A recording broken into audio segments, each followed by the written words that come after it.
बिस्मिल्लाहिर्रहमानिर्रहीम। इस वीक का सेकंड लेक्चर स्टार्ट करते हैं, जो कि थ्योरम नंबर 7 से है। स्टेटमेंट कहती है कि अगर फंक्शन f जो है ना वो रीमान स्ट्रिक्टली इंटीग्रेबल फंक्शन है और a b के दरमियान से कोई पॉइंट पिक करें जो कि c है,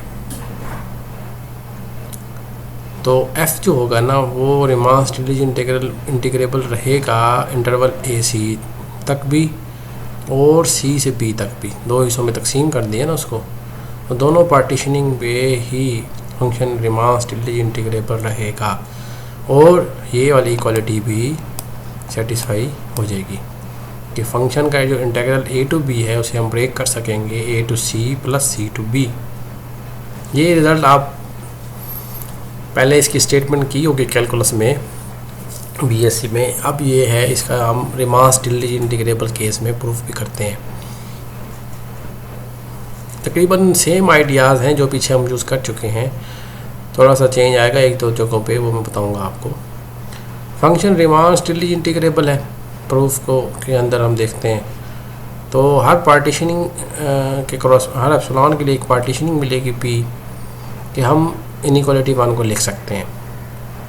यहाँ तक बात समझ आ गई आप लोगों को। अब करते ही हैं कि जो पार्टीशन पी है ना इसमें एक पॉइंट सी का इजाफा कर देते हैं, इसकी रिफाइनमेंट बना देते हैं। तो जो पार्टीशन के लिए पी के लिए यूज़ कर रहे हैं, क्योंकि फंक्शन रीमान इंटीग्रेबल तो हर पार्टीशन के लिए ये इनइक्वालिटी ट्रू है, तो ऑब्वियसली इसकी रिफाइनमेंट के लिए भी ट्रू होगी जो कि इनइक्वालिटी ट्रू में दी हुई है।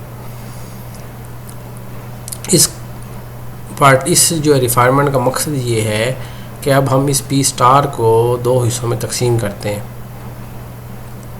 एक सब पार्टीशन बनाते हैं जो कि ऐसे ही पार्टीशन लेते हैं P1 जिसमें पॉइंट शामिल हैं A टू C, और अगली P2 जो पार्टीशन है उसमें से वो वाले पॉइंट्स रखेगा जो C से B तक होंगे। ठीक हो गया। इसको आप ना पेज पे ड्रा करें, A टू B लिखें, दरमियान में पॉइंट C लगाएं और A टू C तक जो है ना वो हम P1 ले लें और C से लेके B तक ले रहे हैं P2। अब P1 और P2 के कॉरस्पॉन्डिंग हम इसी जो इनइक्वालिटी 2 है इसको हम यूज़ करते हुए आगे प्रूफ करेंगे, लेकिन एक और फैक्ट को यूज़ करें।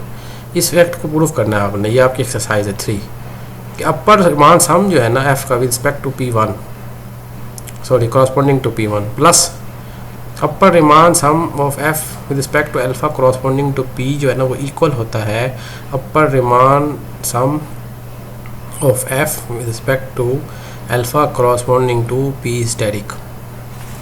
सिमिलरली लोअर सम के लिए भी इनइक्वालिटी 4 होल्ड करती है। ये इक्वालिटी है, इनइक्वालिटी नहीं है, दोनों जगहों पे इक्वालिटी है। यहाँ पे आप दोनों यहाँ पे by definition of upper Riemann strictly sum और लोअर रिमान स्ट्रिक्टली सम की मदद से आप ये चीज़ प्रूफ कर सकते हैं। ये आप प्रूफ करके मुझे व्हाट्सएप करेंगे। अब अगले स्टेज पे क्या करना है, 4 में से 3 निकाल दें तो ये हमारे पास बन जाएगा एक्सप्रेशन। इसको हाथ से लिखेंगे तो बड़ा आसानी से समझ आएगा। और इसको रीअरेंज करें, upper sum of f with respect to alpha 1 corresponding to P1 minus lower sum of f with respect to alpha corresponding to P1। ये इकट्ठा कर दिया है, P2 वाले को इकट्ठा कर दिया है। ओवरऑल हम कह चुके हैं कि ये जी चीज़ है हमारे पास, ये हमने 2 को यूज़ किया है। जब ये इन दोनों के इक्वल है, ये भी इसके इक्वल है, u माइनस इसमें से इसको निकालेंगे तो यहाँ पे u माइनस दिस वन आ जाएगा विच लेस देन एप्सिलॉन है। तो ये ओवरऑल सारी चीज़ें जो है ना वो 2 से इम्प्लाइज करती हैं कि ये हमारे पास। अच्छा, एक और चीज़ जो नोट करें, आप जानते हैं कि अपर सम जो होता है ना वो लोअर सम से बड़ा होता है, तो इनका difference greater than equal to 0 हो जाएगा। इधर सिमिलरली P2 के कॉरस्पॉन्डिंग भी, तो जब ये वाली चीज़ भी पॉजिटिव है प्लस दूसरी चीज़ भी पॉजिटिव है लेस देन एप्सिलॉन है, तो दो पॉजिटिव चीज़ जब ऐड हो रही हो और दोनों लेस देन एप्सिलॉन हो तो सिंगल सिंगल जब करेंगे तब भी तो होगा ना लेस देन एप्सिलॉन। तो ये हमने लिख लिया। तो यहाँ से क्या इम्प्लाइज हो गया, upper sum of f with respect to alpha corresponding to P1 minus lower sum of f with respect to alpha P1 which is less than epsilon. It implies that f is Riemann strictly integrable function with respect to alpha on this interval a to c because P1 is the partition of a to c. Similarly F is also so Riemann Stieltjes is integrable function with respect to alpha on C to B. तो Riemann Stieltjes integrable function तो proof हो गए। अब रहेगा integral की equality. जब Riemann Stieltjes integrable हो गए हैं तो यहाँ से अपर इंटीग्रल लोअर इंटीग्रल के दरमियान में ये रिलेशन होता है। अपर इंटीग्रल लोअर इंटीग्रल के इक्वल है जो कि एक्चुअल इंटीग्रल है। ए टू बी भी, ए टू सी भी, sorry A to C, C to B और ए टू बी तमाम के लिए ना हमारे पास ये वाली इक्वालिटीज़ होल्ड करेंगी जो कि 5 इक्वेशन में 6 में दी हुई हैं। साथ ही हम जानते हैं कि अपर सम दोनों का जब इकट्ठा करते हैं वो इक्वल है upper sum of P static, upper sum of F respect alpha corresponding to P static. Upper sum arbitrary जो होता है ना वो हमेशा बड़ा होता है अपर इंटीग्रल से। तो यहाँ से इनइक्वालिटी 7 हमारे पास आ जाती है। और सिमिलर, अच्छा अब अगले स्टेप पे ये थोड़ा सा डिफरेंस है, इसको देखें, नोट करें। हम इनइक्वालिटी 7 में कर क्या रहे हैं, हम P1 को नहीं छेड़ते, P1 को फिक्स रखते हैं। हम दोनों साइडों पे सुप्रीमम अप्लाई करते हैं, सुप्रीमम ले लेते हैं पार्टीशन P2 के लिहाज से। जो पार्टीशन P2 है ना दूसरे वाला, उसके लिहाज से ले रहे हैं। तो हम यहाँ से C to B क्योंकि हम लाना चाहते हैं ना, ये वैसे का वैसे रहेगा यहाँ से। अच्छा, इसका जब हम सुप्रीमम लेंगे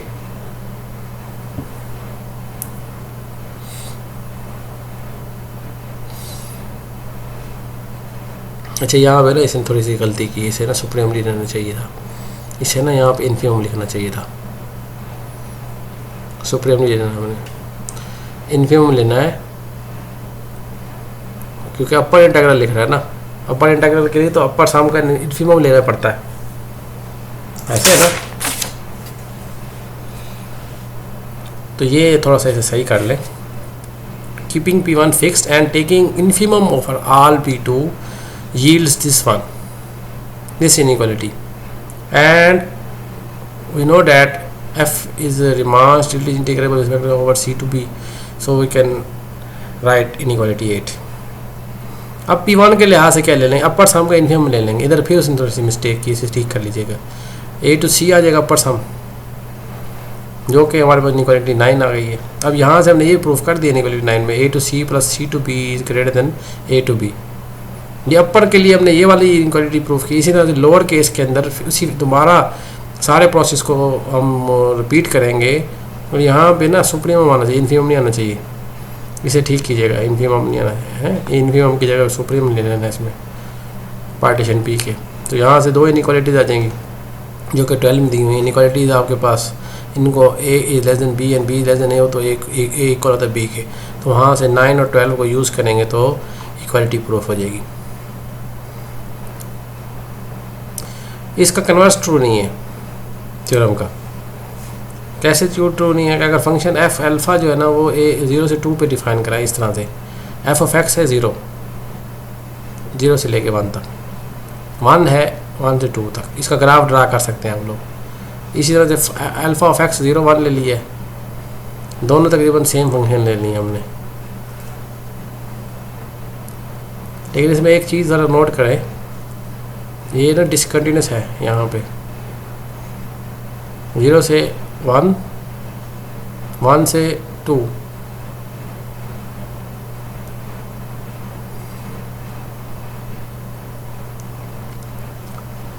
यहाँ पे 1 पे वैल्यू ही नहीं है इधर अल्फ़ा में। अल्फ़ा पे अल्फ़ा की जो है वैल्यू 1 पे वो एग्जिस्ट ही नहीं करती। ठीक हो गया। तो 0 से 1 F D alpha plus 1 to 2 F D alpha both exist, ये आप नोट कर सकते हैं। लेकिन अगर कंबाइन करें तो ये एग्जिस्ट नहीं करती। इसको ज़रा चेक कीजिएगा इस फैक्ट को। तो ये इक्वालिटी तब भी मुमकिन है जब हमारे पास ये प्रॉपर्टी मौजूद हो। ये इसकी ना स्टेटमेंट को गौर से देखें। ए टू सी है ना, सी जो है ना वो बिटवीन ए एंड बी है, एफ रिमान इंटीग्रेबल है, तो फिर ये है हमारे पास ट्रू। अल्फ़ा इंक्रीजिंग होना चाहिए, मोनोटोनिकली इंक्रीजिंग फंक्शन होना चाहिए। अच्छा, अगले थ्योरम 8 की सिर्फ स्टेट, बल्कि थ्योरम 8 को आप रहने दें। थ्योरम 8 को ना ये कंपोजिशन के हवाले से है, इसको अगर कोई इंटरेस्ट रखता है तो खुद से कर सकता है, कोई इतना मुश्किल नहीं है, कोई ज़्यादा ना ख़ास कर ये यूज़ नहीं होता। इसको एक्सक्लूड कर दें। आगे चलते हैं। अब हमने ये देखना है इस सेक्शन में 14.8 reduction of Riemann stately integrals into Riemann integrals. ये एक तो हम जानते हैं कि हर रीमान स्टेटली इंटीग्रल फंक्शन जो होता है ना वो रीमान इंटीग्रेबल तो अल्फा ऑफ एक्स अगर ले लें। अब हम देखेंगे कि इन कंडीशंस के तहत रीमान स्टेटली इंटीग्रेबल फंक्शन को हम रिड्यूस कर सकते हैं रीमान इंटीग्रेबल फंक्शन में। ये थ्योरम है, इसकी स्टेटमेंट हमने सिर्फ करनी है, ये इसको आगे ना एग्जांपल्स और एक्सरसाइज में अप्लाई करना है। काफ़ी इंटरेस्टिंग और अहम है। If F is Riemann integrable, अच्छा इस तरह से अगर लिखा हो तो ये रीमान इंटीग्रेबल फंक्शन की क्लास को रिप्रेजेंट करता है। अगर ऐसे लिखा हो तो रीमान स्टेटली इंटीग्रेबल फंक्शन की क्लास है। If F is Riemann integrable function and alpha is monotonic non decreasing function only B, non decreasing दिया हुआ इसने, इंक्रीजिंग से वैसे तो हम अल्फा इंक्रीजिंग लेते मोनोटोनिक के लिए इंक्रीजिंग लेते हैं, लेकिन यहाँ उसने नॉन डिक्रीजिंग का है, इसको नोट कीजिएगा। Such that alpha prime, alpha का जो डेरिवेटिव और रीमान इंटीग्रेबल हो, तब एफ जो होगा ना वो रीमान स्टेटली इंटीग्रेबल हो जाएगा और Riemann stately integral of F equal हो जाएगा F multiply by x alpha prime D x के रीमान इंटीग्रल के। ये it is very very important result.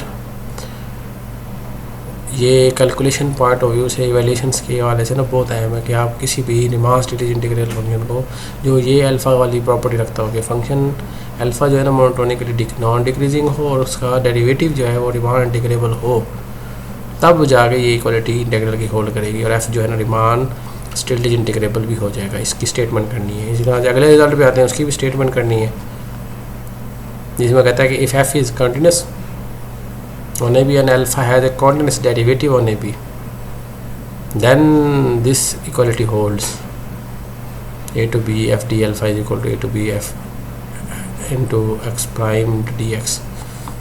इसमें कंटिन्यूटी है में इसी से मिलती जुलती एग्जाम्पल्स हैं क्या कहते हैं valuate 0 to 1x D E x E of 2x। अब ई ऑफ 2x इंक्रीजिंग फंक्शन है, वो बल्कि मोनोटोनिक नॉन डिक्रीजिंग है और इसका डेरिवेटिव है वो है 2 इंटू ई 2x जो कि कॉन्टीन्यूस है। हर continuous function Riemann integrable function होता है, ये याद रखें। पीछे जो चैप्टर 13 है ना उसमें रीमान इंटीग्रेशन की प्रॉपर्टीज दी हुई हैं, लेकिन मैं आपको बता रहा हूँ कि हर कॉन्टीन्यूस फंक्शन जो कम्पैक्ट इंटरवल पे होता है बाउंडेड हो वो रीमान इंटीग्रेबल होता है। तो इसलिए इसका जो डेरिवेटिव है वो भी रीमान इंटीग्रेबल हो गया। तो थ्योरम जो ऊपर वाला था हमारे पास 14.8 का पहला जो रिजल्ट है उसको यूज़ करते हुए ऐसे लिख सकते हैं इसको। फिर इंटीग्रेशन की प्रॉपर्टी लगाएंगे, इंटीग्रेशन बाय पार्ट्स की है, यहाँ पे थ्योरम यूज़ किया है, आगे इंटीग्रेशन बाय पार्ट्स यूज़ हो रहा है। इसकी कैलकुलेशन आप चेक कर सकते हैं। सिमिलरली सेकंड वाले जो एग्जांपल का है उसमें भी आप करें, देखें ये कंटिन्यूस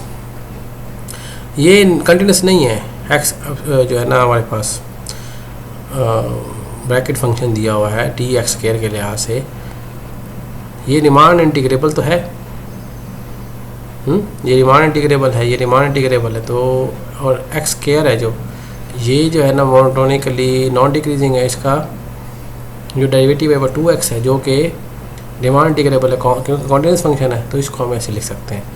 आगे जो है ना हमारे पास रीमान इंटीग्रेशन यूज़ यहाँ 0 से 2 पे 0 से 1 1 से 2 ये थ्योरम हमने यूज़ किए जो हमने ए टू बी है A to C plus C to B किया था, यहाँ पे यूज़ हुआ है।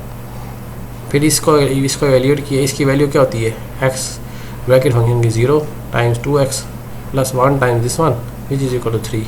तो ये बड़ा आसानी से आप इसे चेक कर सकते हैं। इससे मिलती जुलती ये एग्जाम्पल्स दी हमने। इससे आगे जो है ना एक्सरसाइज हैं, ये वाली एक्सरसाइज 1 आपने मुझे करके दें, एक्सरसाइज 1 आपने करनी है ताकि मुझे अंदाज़ा हो कि आपको ये बात समझ आई है कि नहीं आई। तो यहाँ तक हम लेक्चर 2 को एंड करते हैं। नेक्स्ट इंशाअल्लाह जो है मज़ीद जो है वो हम देखेंगे रीमान स्टेटली इंटीग्रल के हवाले से कुछ उसकी मीन वैल्यू थ्योरम्स रह गए हैं वो करेंगे, तब इससे हमारा चैप्टर 14 मुकम्मल हो जाएगा। अगले लेक्चर में इंशाल्लाह करेंगे। ठीक है, अपना ख्याल रखिएगा। अल्लाह हाफिज़।